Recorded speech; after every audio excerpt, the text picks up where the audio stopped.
बातमीपत्राचे प्रायोजक आहेत आरके बाजार. ॲप किंवा व्हॉट्सअपवरून ऑर्डर करा. किराणा वस्तू घरपोच मिळवा. Shop smart, save smart. जी राजनीतिक नहीं है, कर्नाटक में बजरंगबली का विरोध हो रहा है. हम सब भक्त हैं, आप भी भक्त हैं, उसको लेकर क्या करते हैं? हनुमान जी के विरोध या संतों का विरोध, भगवान का विरोध करने का अधिकार है. किसी भी भगवान की, किसी भी पंथ के भगवान का विरोध करने का अधिकार ना तो इस पूरी दुनिया में है, ना हो सकता है, ना भारत में किसी भी व्यक्ति को है. अपनी अपनी निजी आस्था है. अपनी निजी आस्था के आधार पर अपने अपने इष्ट के प्रति समर्पित रहना चाहिए. ये हमारा दुर्भाग्य है कि जो हनुमान जी का विरोध अगर कोई कर रहा तो ये देश का और हमारा दुर्भाग्य है जो ऐसे लोग यहाँ हैं. आप हिंदुत्व की बात करते हैं. केरल में एक फिल्म आई है, केरला स्टोरी के जी. उसमें हिंदू लड़कियों को कैसे फंसाकर उन्हें ISIS आतंकी संगठन के पास भेजा गया है. ऐसी कई केस स्टडीज की बात फिल्म के द्वारा की गई है. आप कैसे देखते हैं कि कैसे जो लव जिहाद का एक मुद्दा बहुत बड़ा देश में है और हमेशा कई पॉलिटिकल पार्टियां उसे बताती रही हैं, आप क्या कहेंगे? देखिए, केरल स्टोरी के जो निर्माता हैं उन्होंने दावा भी किया है कि ये 3 लड़कियों की कहानी सत्य है. और अगर ये यथार्थ पर फिल्म बनी है, आई सपोर्ट. और हम यही कहेंगे कि सत्य का उजागर होना ही चाहिए और सच्चाई एक ना एक दिन निकल कर आती ही है. और वर्तमान में प्रत्येक सनातनी हिंदू सत्य को प्रस्तुत कर रहा है. और लव जिहाद के विषय पर हम आपसे यही प्रार्थना करेंगे, हमारी बहन बेटियों को अब जगना चाहिए. हमने एक बात बोली थी, तेल का कनिस्तर होता है, उसमें हाथ डाल दीजिए, फिर तिल के बोरा में हाथ डालिए. जितने तिल आपके हाथ में छप जाएं, इतनी बार भी कोई दूसरे मजहब या पंथ का व्यक्ति सौगंध खाए तब भी एक तिल बराबर भरोसा नहीं करना चाहिए. बाबा जी, लव जिहाद के बाद लैंड जिहाद का भी मुद्दा बहुत, लैंड जिहाद का भी मुद्दा भी आगे आ रहा है. पहले इसे हमें समझाओ, हम इससे जमीन कब्जा करना, उस पे मदरसा बना देना, मजार बना देना दुर्भाग्य है. ये हमारे आपके देखते हुए हो रहा है, ये दुर्भाग्य है. बाबा जी, आपका कथा वाचन का कार्यक्रम जो है आयोजन अब बिहार में भी होने वाला है, जहाँ पे कुछ लोग उसका विरोध कर रहे हैं. जब पहले महाराष्ट्र में भी ऐसा हुआ था, लेकिन वहाँ पे एक सफल आयोजन हुआ. अब बिहार में आप जाने वाले, जैसे से तारीख नजदीक आ रही है, वहाँ विरोध बढ़ता जा रहा है. क्या ये सब चलता रहता है. देखिए, ये सब राजनीतिक विषय बनाने की कोशिश की जाती है, लेकिन हम सबके हैं. जो भी हमारे पास आएगा हम सबका स्वागत करेंगे. ना तो हम किसी पार्टी के हैं, ना हम किसी की फिक्स एजेंडे के हैं. हमारे लिए सभी सम्मानीय हैं और ना हम कोई धांधली फैलाते हैं और ना हम कोई वैमनस्यता फैलाते हैं. हम केवल अपने पंथ, अपने धर्म, सनातनी हिंदुओं की एकता की बात करते हैं. और अपनी एकता की बात करना हमें लगता कि गुनाह नहीं है, और अपने इष्ट का प्रचार करना संविधान में भी है. अगर कोई विरोध कर रहा तो हम भगवान से प्रार्थना करेंगे, भगवान सब पर कृपा करें. हमारे भी वो अपने हैं जो विरोध कर रहे हैं, जो हमारे साथ हैं वो भी अपने हैं. हमारा कोई भी विरोध नहीं. आपसे आपत्ति क्यों है? लेकिन बाबा जी, ऐसे लोगों को क्यों आपत्ति है आपसे? देखिए भगवान, ऐसे लोगों को इसलिए आपत्ति हो सकती है कि शायद वो किसी अन्य मिशन में लगे हों. विरोधाभासिक मिशन जब होता है और व्यक्ति का पूर्ण होता दिखाई नहीं देता है तो प्रायः तो वो इस प्रकार की गतिविधियाँ करता है. कर्नाटक में जो चुनाव प्रचार हुआ उसमें बजरंग दल को बैन करने की बात कांग्रेस ने की और उसे बीजेपी ने बजरंग बली से जोड़ने की पूरी कोशिश करती दिखाई दी. बजरंग बली का नाम इस तरह से चुनाव में किस तरह और पहले के जमाने में व्यक्ति माध्यम होता था, ईश्वर का प्रचार होता था. आज के ज़माने में ईश्वर माध्यम है, व्यक्ति का प्रचार होता है. और बजरंग बली के ऊपर बैन लगाना या बजरंग दल एक विचारधारा हो सकती है. विचारधारा में तरह तरह के लोग हो सकते हैं, लेकिन हनुमान जी के नाम पर बैन नहीं लगा सकते हैं आप हमारे राष्ट्र में. बाबा जी, बिहार के मंत्री हैं तेज प्रताप, उनके ये शब्द हैं कि बाबा बागेश्वर को बिहार में घुसने नहीं देंगे. भगवान की इच्छा, हनुमान जी की इच्छा पर हम चलते हैं. बालाजी की जैसी इच्छा होगी वैसा होगा.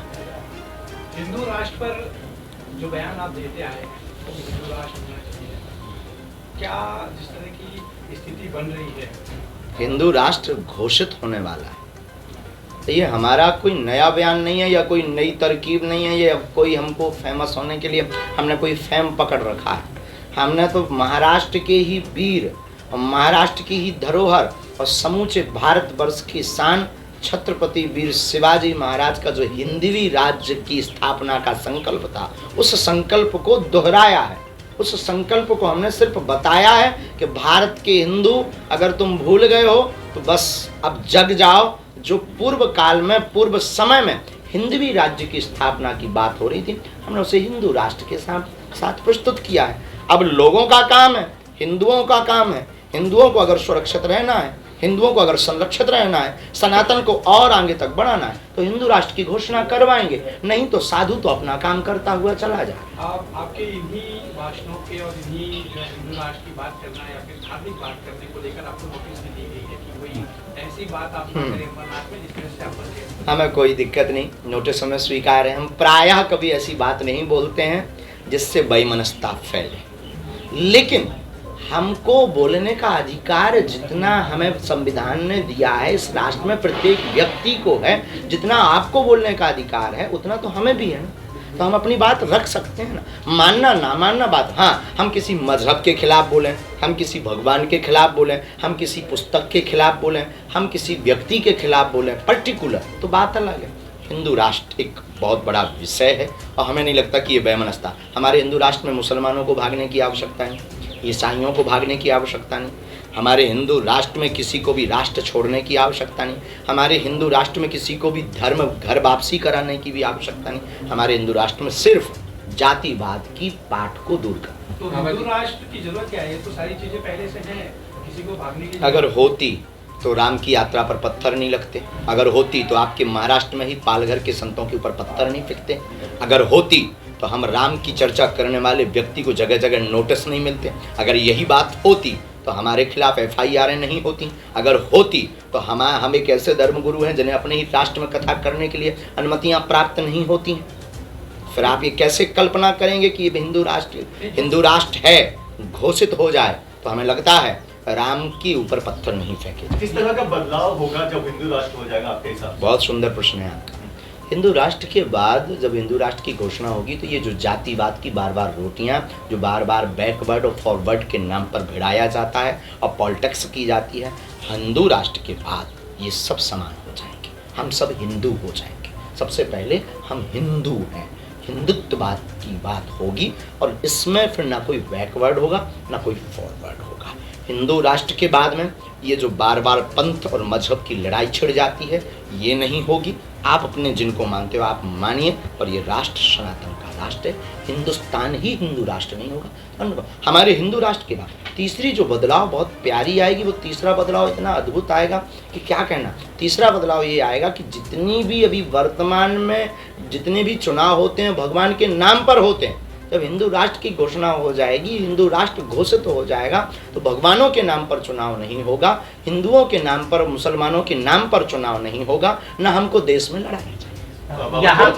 बाबा जी, जिस तरह से जो इस्लामिक देश है वहाँ पर दूसरे धर्म के लोगों को सरकारी नौकरियाँ या सरकारी सुविधाएं नहीं मिलती, तो जब हिंदू राष्ट्र हो जाएगा तो क्या यहाँ हमारे में तो मिलेगी।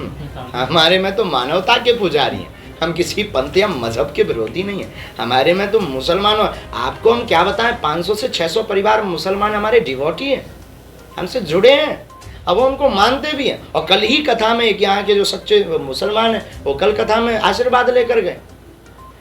ये केवल और केवल हवा दी गई है कि हम मुसलमानों के खिलाफ हैं। अगर आपको ऐसा लगता है बाबा जी, तो आपकी कुछ भाषण मतलब जो कथावाचन में हमने सुना है कि आप कहते हैं कि हाथ में हथियार दीजिए, हमें रक्षा करनी है, तो आपको रक्षा किससे करनी हिंदू राष्ट्र में? आपको अगर हमारा देश की आबादी आज की तारीख में 142 करोड़ है, उसमें लगभग अगर हम लोग 80% है, तो इन 80% में जब सुरक्षित नहीं है, 80% में जब पत्थर घल रहे हैं, 80% में भी आपकी बहन और आपकी बेटी को लव जिहाद के नाम पर ले जा रहे हैं, 80% में भी आपकी ज़मीनों पर कब्जा अवैध किया जा रहा है, जो इन्होंने लैंड वाली बात की, 80% में भी आपको राम मंदिर बनाने के लिए 50 साल से ज़्यादा लग गए, 80% में भी आप कृष्ण जन्मभूमि के अभी तक निर्णय नहीं करवा पाए, 80% में भी आप रहते हुए भी आज तक अभी तक खुल करके सनातन और हिंदुत्व की बात नहीं बोल पा रहे। क्या आप खाक 80%?